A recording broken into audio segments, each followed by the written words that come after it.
Each Kindness by Jacqueline Woodson, illustrated by E.B. Lewis.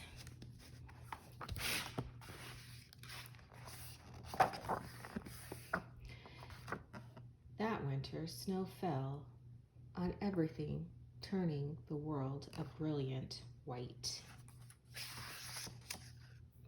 One morning, as we settled into our seats, the classroom door opened and the principal came in.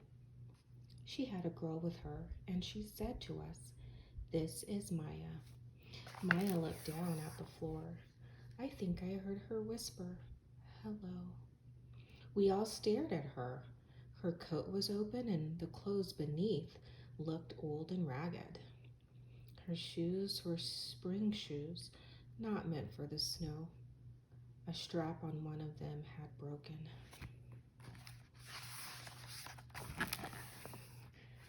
Our teacher, Mr. Albert, said, "Say good morning to our new student," but most of us were silent. The only empty seat was next to me. That's where our teacher put Maya. And on the first day, Maya turned to me and smiled, but I didn't smile back.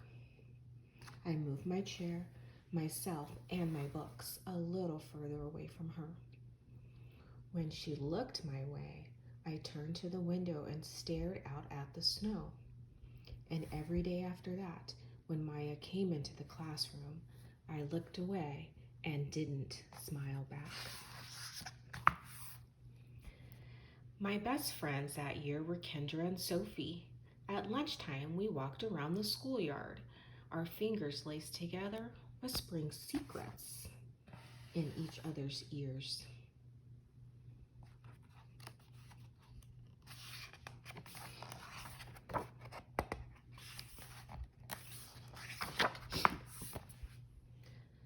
One day, while we were near the slide, Maya came over to us.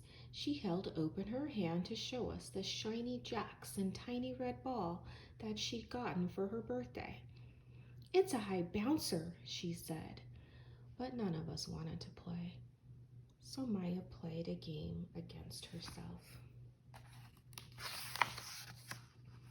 That afternoon, when we got back into the classroom, Maya whispered to me, "Bet you can't guess who the new Jack's champion of the world is." Behind me, Andrew whispered, "Chloe's got a new friend. Chloe's got a new friend."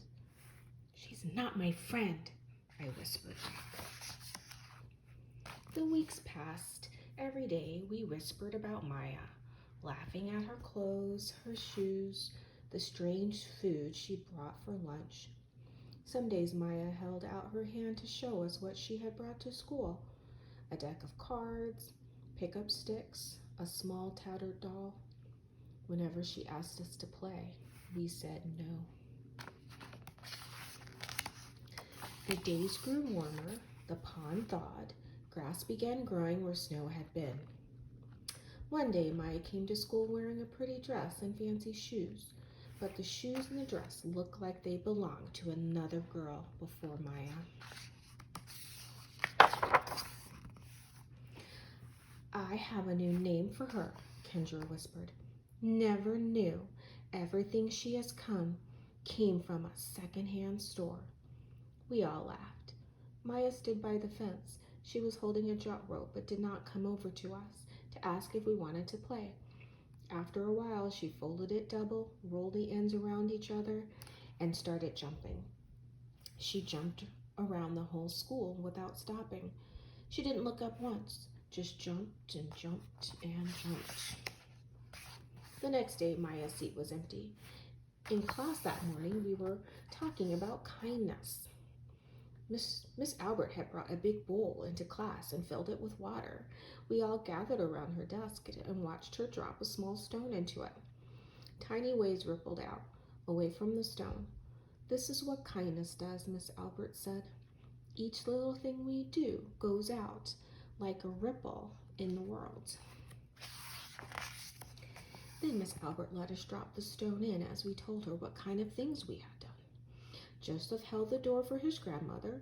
Kendra helped change her baby brother's diaper. Even mean old Andrew had done something. I carry teacher's books up the stairs, he said, and Miss Albert said it was true. I stood there holding Miss Albert's rock in my hand, silent.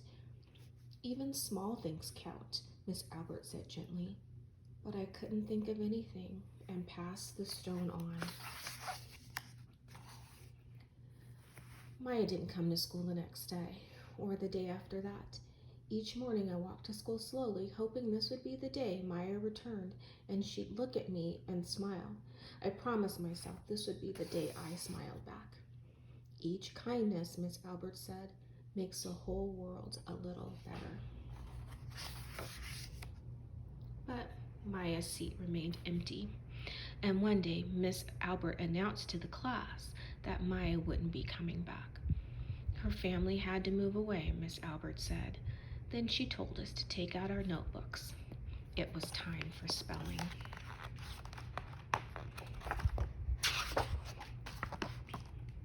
That afternoon, I walked home alone. When I reached the pond, my throat filled with all the things I wish I would have said to Maya.